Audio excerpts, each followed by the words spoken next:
Hey everyone, welcome back and happy Monday. Happy 3rd of July. All right, guys, we're back to talk about a little bit of Andy Cohen, some Vanderpump Rules, and Lisa Vanderpump saying goodbye, which is kind of the end of an era to, well, Pump Restaurant. We have videos, we have photos, and we're going to go through all of it. Now, before we do, you guys know how this works with all the YouTube stuff. Smash that like button, show some love. If you guys joined us for Hot Messy Topics today, well, thank you. If you didn't, definitely go be a part of the replay crew. Yeah, and now let's just get into it. Why don't we? It's time for all your binge-worthy pop culture news. Welcome to Up and Adam. All right, guys, I wanted to start with this Stassi and Katie stuff. Now, it was interesting because last night, they don't actually close Pump's doors until Friday, but yesterday was the last Sunday Fun Day, which is kind of, if you haven't been to Pump on the weekends, it's a big deal. Sunday Fun Day is like when everybody piles into Pump. And she had this sort of goodbye, which was really kind of sad and somber, I guess, if you were associated with Pump in any way. Like for Jason and I, it's weird. We have this like sky full of stars, like kind of photo that has the stars aligned with the pinpoints of Pump because that's where we met. It's just very strange, you know? It just feels like the end of an era. I said this a little bit earlier, but let's get into the Stassi and Katie, please. Thank you to Reality Blurb.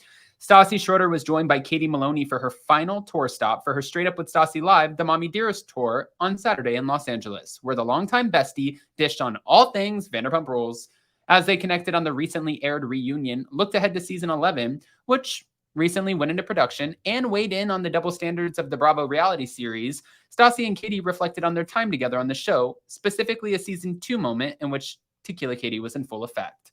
As Vanderpump Rules fans may recall, Stassi and Katie got into a fight amid Stassi's birthday trip to Mexico, where Katie and her then boyfriend, Tom Schwartz, who she since married twice and divorced, got into an argument in which Schwartz dumped a drink on Katie's head. I thought Katie was just choosing to be an angry bitch. Boy, was I fucking wrong.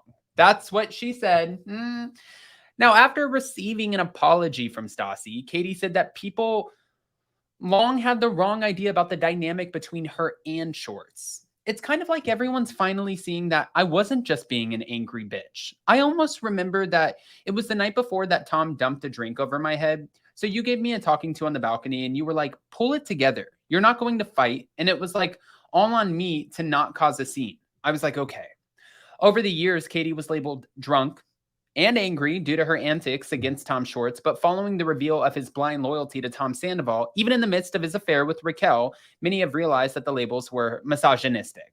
I feel like the misogyny that is behind the nickname Tequila Katie is the one that gaslights. I feel like society doesn't like women that do stand up for themselves. No one, and Stassi replied with this, no one likes when girls stand up for themselves on the show, except now they like it. According to Stassi, the tables turned once Scandal was exposed, and now people like to see the women on the Vanderpump Rules cast being vocal. There was definitely a different lens put on it. And now that people are seeing it through a different lens, like a different light, they're seeing, no, that wasn't the case. These were women that actually were really advocating for themselves. Katie even admitted that she's thankful to Scandal in some ways. Because if it had to happen this way, then yeah, thanking God. Thanking God for the worm with the mustache. Although not everyone is looking forward to resuming filming with Sandoval and potentially Raquel, Katie said she's not completely against the idea, although she doesn't know what that would look like. I'm not going to be like, hey, Rachel, I know the last time I spoke to you in the back alley of Sir, I said I was so fucking done with you. That was the last thing I ever said to you. So I don't know how we bridge that gap. And Sandoval also was telling my mom to shut the fuck up. So it's not really up to me how we would bridge that gap. But I never said I wouldn't film with him. Now, moving on to the season 10 reunion, Stassi confessed to feeling so left out. She said, we've always said that the reunion is the worst day of the year. After the reunion's over, we're like 364 days until we have to do this again. But this time around, I've never wanted to be at a reunion more. Meanwhile, Katie said that although she wasn't looking forward to the taping at first, due to her lingering tension with Sheena Shea and the drama with Schwartz and Raquel, those items were overshadowed by Scandal. I was tormented all year long for no fucking reason. Rachel and Tom Schwartz making out for no reason. I was tormented for no reason because Sandoval and Rachel were having sex in Mexico as well. It's sick. Katie then noted that Schwartz got off way too easy at the reunion and said, She wished that she and Sheena had a chance to hash things out. However, due to Raquel's restraining order against her, Sheena wasn't able to be on stage for the entirety of the taping. Now, as for Raquel and the lack of emotion that she showed Sandoval and Ariana when they spoke at the end about the 9-year relationship, Stassi and Katie said the giddiness was psychotic.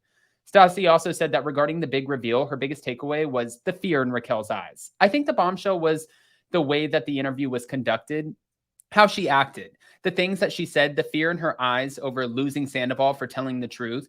The bombshell was that we saw just how fucking horrible and controlling he is. To be honest, I was like, holy shit, it's so much worse than what I thought. Look at her. She's the problem too, but it was wild to see just how much of a hold he has. Now, also during the reunion, Raquel expressed interest in having a throuple with Sandoval and Ariana, which Katie said was she said it was what somebody with psychosis would think. Like, it doesn't even make sense.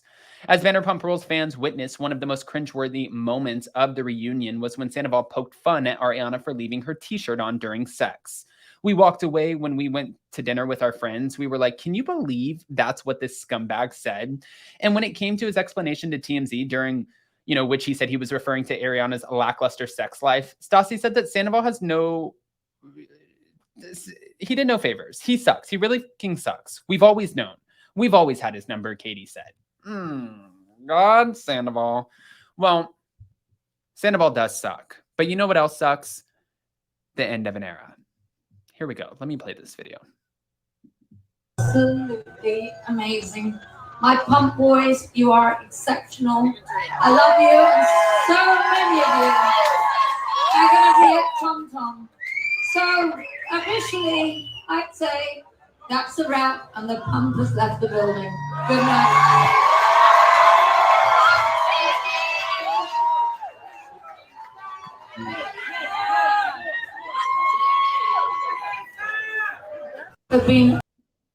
Yeah, the end of an era.